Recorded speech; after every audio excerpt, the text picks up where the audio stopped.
tema do painel é essa parte da poupança privada no financiamento de longo prazo. O que eu vou trazer aqui, no final, são basicamente algumas recomendações ou algumas sugestões que surgiram de um grupo de trabalho que a gente fez na federação no início desse ano. Na verdade, esse é um tema antigo, né, o tema do financiamento privado do longo prazo, tema difícil.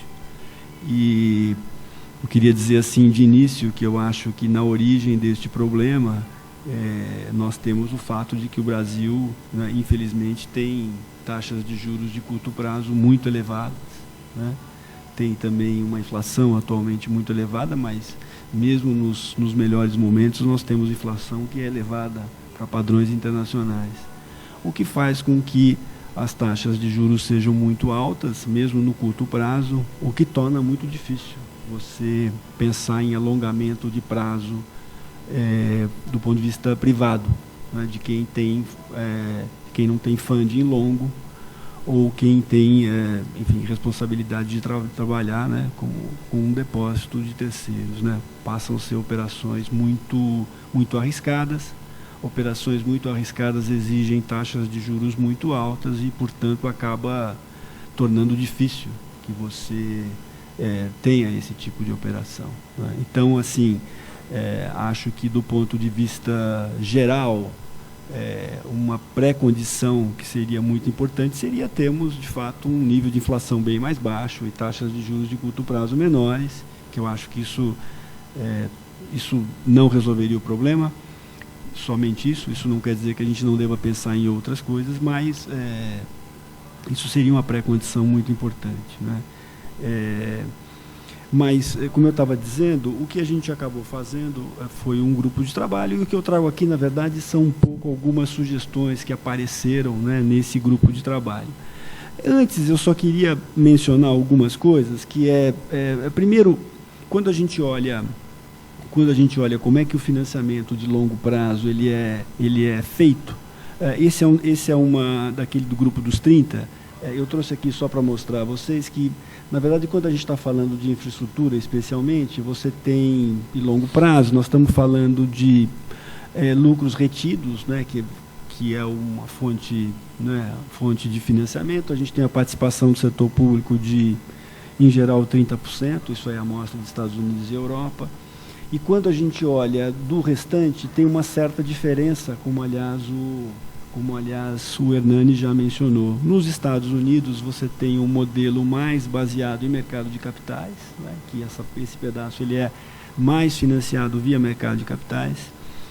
E na Europa a gente tem uma coisa mais via empréstimos bancários, né? E aqui eu acho que tem esse ponto que ele mencionou, que o Hernani mencionou, a parte do financiamento, que é o desenvolvimento do mercado de capitais dos Estados Unidos, que de fato é um case muito diferente em relação aos outros. E no caso da Europa, você tem uma presença do mortgage, né, dos empréstimos imobiliários muito forte na carteira dos bancos. Então, isso acaba dando essa diferença em termos de modelo. Quando a gente olha, que isso aqui eu só trouxe o que eu achei uma curiosidade, quando você olha o tipo de investimento, claro que aqui você tem uma amostra de países um pouco diferentes, o Brasil até está no meio, né, mas você vê que, né, quando a gente olha aquela na terceira coluna ali, que são os equipamentos, você tem uma participação maior de lucros retidos, do próprio capital privado. Quando você entra em termos de infraestrutura, você tem uma participação muito majoritária de governos, de forma geral, né, de todas as instâncias de governo. E, na média, quando você pega a coluna de cá, você tem um quadro, enfim, mais ou menos naquela direção também, né, o que, na ponta, acaba mudando um pouco essa questão do mercado de capitais, né.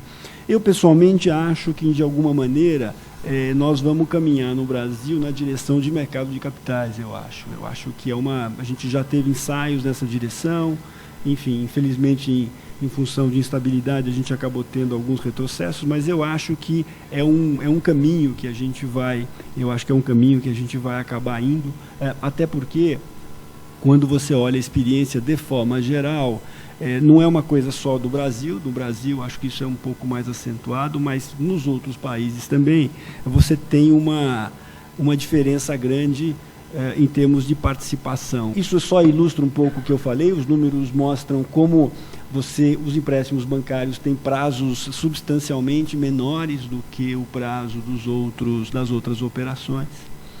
E como, vamos dizer, e mesmo quando você fala dos mercados em desenvolvimento, nos países emergentes, essa situação que é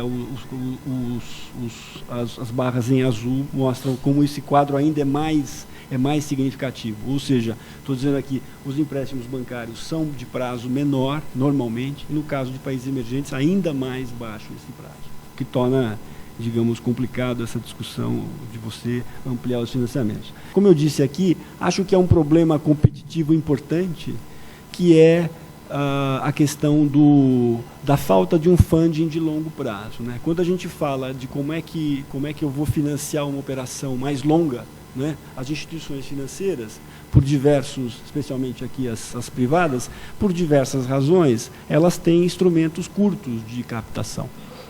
Os prazos das operações são curtas se você imaginar uma operação de financiamento de infraestrutura, uma operação de 15 anos, de 20 anos, de 25 anos. Né? Então, você tem, mesmo quando você consegue, se você olhar prazo médio de balanço, estamos falando 2 anos e meio, 3 anos, 4 anos, portanto, você tem uma estrutura, na melhor das hipóteses, você tem uma estrutura de balanço muito curta para financiar operações muito longas. É claro que os bancos, isso faz parte da atividade bancária, né? Faz parte da atividade bancária você fazer o descasamento de prazos, né? Os bancos, uma das suas, né?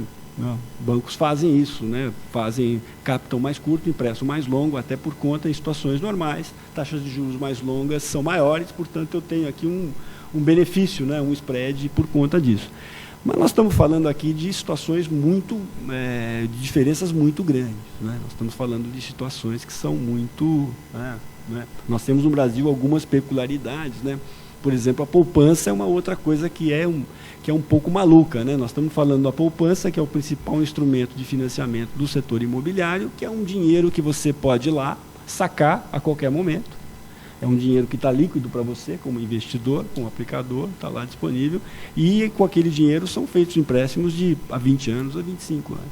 Portanto, você tem aí um descasamento potencial muito, muito significativo. Né? Eu tenho aquela carteira que é líquida, que pode ser sacada, e na outra ponta eu tenho, né, operações que são muito longas. Né?